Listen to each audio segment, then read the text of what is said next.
Now, the reason I call my Ninja an overachiever, because when I first got the bike, actually it was Rob and I partnered up to get it, and he rode it many years. I rode it, of course, and it was way more than I thought it would be. I thought it was going to be something a lot more mediocre. It turned out to be a great bike. And you can watch this in 4K, just adjust your device accordingly.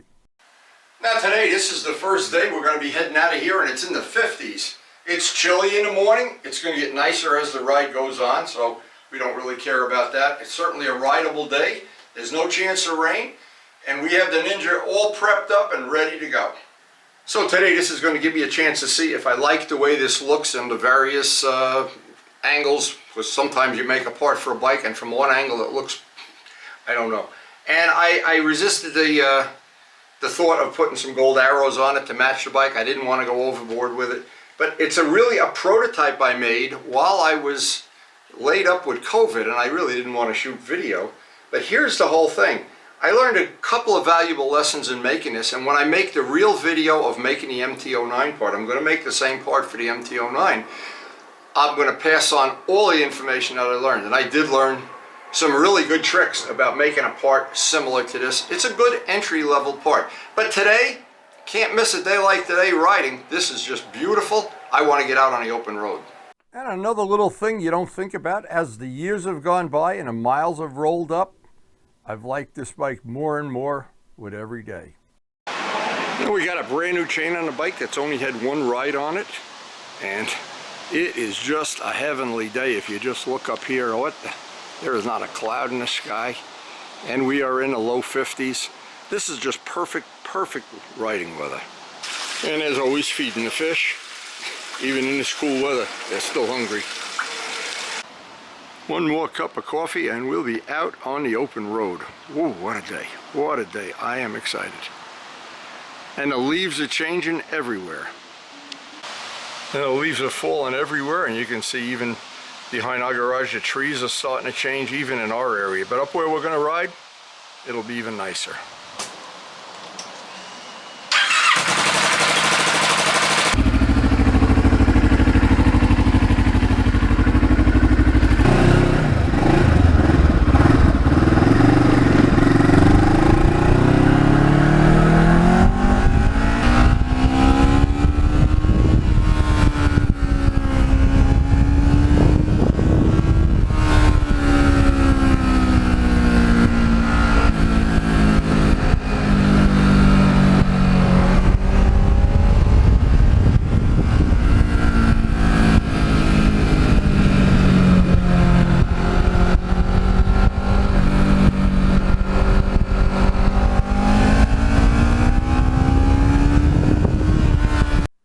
This ride started off really cold, to be honest.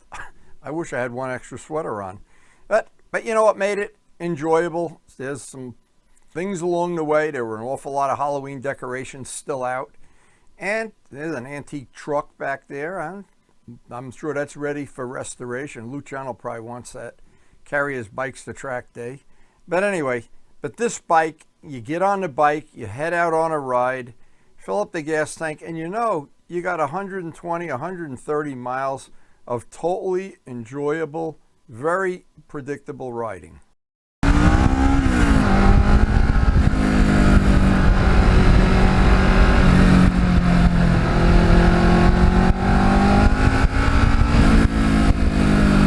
And because the temperature dropped pretty rapidly, it's gotten leaves everywhere, and leaves in the street, leaves blowing in your face, leaves coming off the street.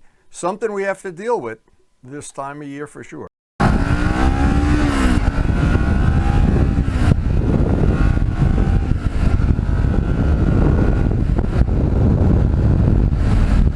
Now, I think overachiever is a perfect word to describe this bike, because it gives you the impression when you walk around it and look at it and you know it's a 650 and think, you're kind of thinking mediocrity or whatever.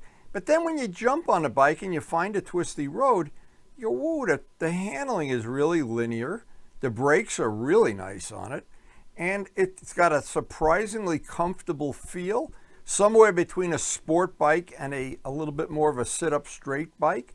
And it's got the Ninja option with the big carburetors and big fuel injection, not carburetors. And it just overachieves. That's the right word.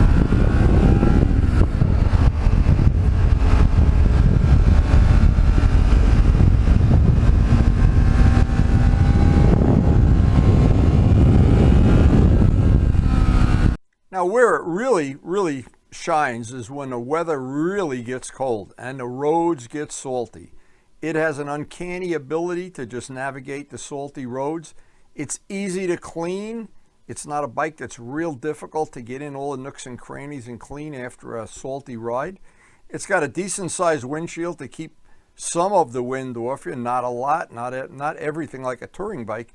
But it's got that combination of things that results in a bike that's just fun to ride.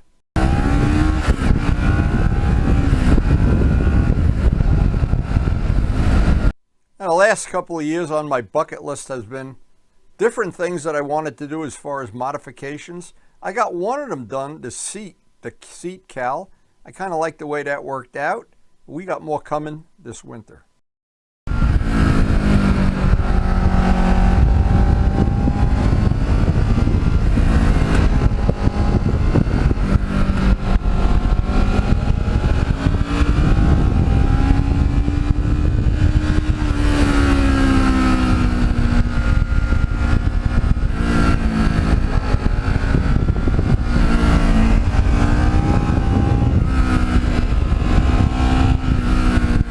One of the traps a lot of people fall into that collect bikes or ride bikes, they think that by buying a real expensive bike or a real high-end bike or something that's maybe even a little bit out of their budget, they think that's going to float their boat, and it's not. And it becomes an underachiever, not this bike.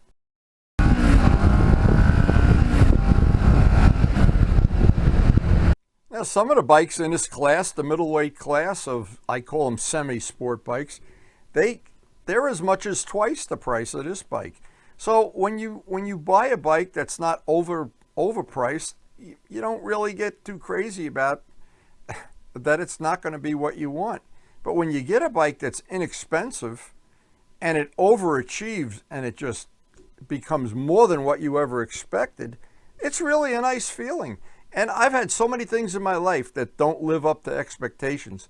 Tools, yard blowers, various things around the house that just never lived up to what I expected when I bought them. But then there's a list of things, and this bike is right up at the top of the list of things I didn't pay a lot of money for, and I have yet to get anything but good service from them.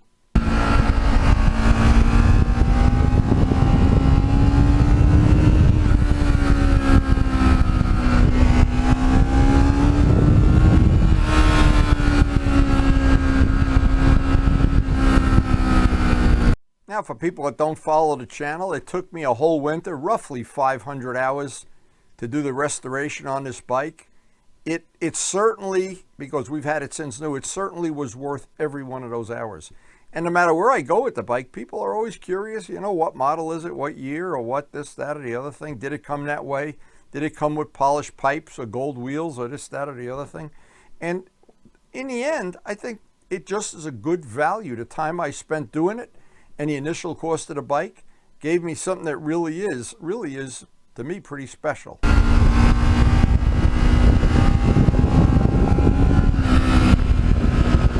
And another unique thing that I like, this is a bike that starts off the day being comfortable, economical on gas and everything, and as the day goes on, it just feels more and more your best friend.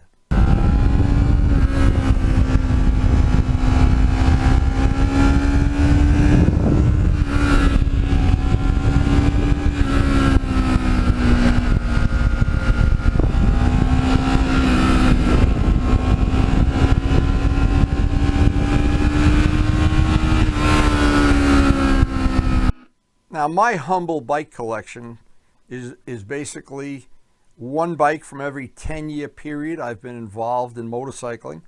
Every bike in my collection has hundreds of hours of little detail touches, custom painting, custom wheels, polished parts, parts I've made from carbon fiber, and the result is that every bike is different. And so what happens is when I go out to the garage in the morning and I want to pick a bike to ride that day or go for a ride with some of my friends, I have a lot of choices. But the biggest thing is this bike fills almost every need I've ever had for motorcycling. It is just a great winter bike. It's easy on tires, and it's got a lot. I like the way the seat cowl looks, by the way. That was better than I really thought it was going to be. I shot a lot of pictures of it today to see if I'd like it. I'll make a wallpaper for my computer. But from every angle that I look at this bike, I like it more. It's just, and the fact that it's not a $20,000 or a $25,000 bike that's all full of hard to repair parts, it really does float my boat as an overachiever. Anyway, this is the time of year that I love the best. Just getting a little chilly now. We're in the 50s. Time to leather up for the winter. Get out the winter riding gear pretty soon anyway. And as always, this bike just overachieves. No matter what you expect of it, you always get just a little bit more. So I hope you did enjoy sharing a ride with us and sharing a few minutes of my life, a few minutes with my humble bike collection and my custom parts and whatever. And thanks guys so much for watching.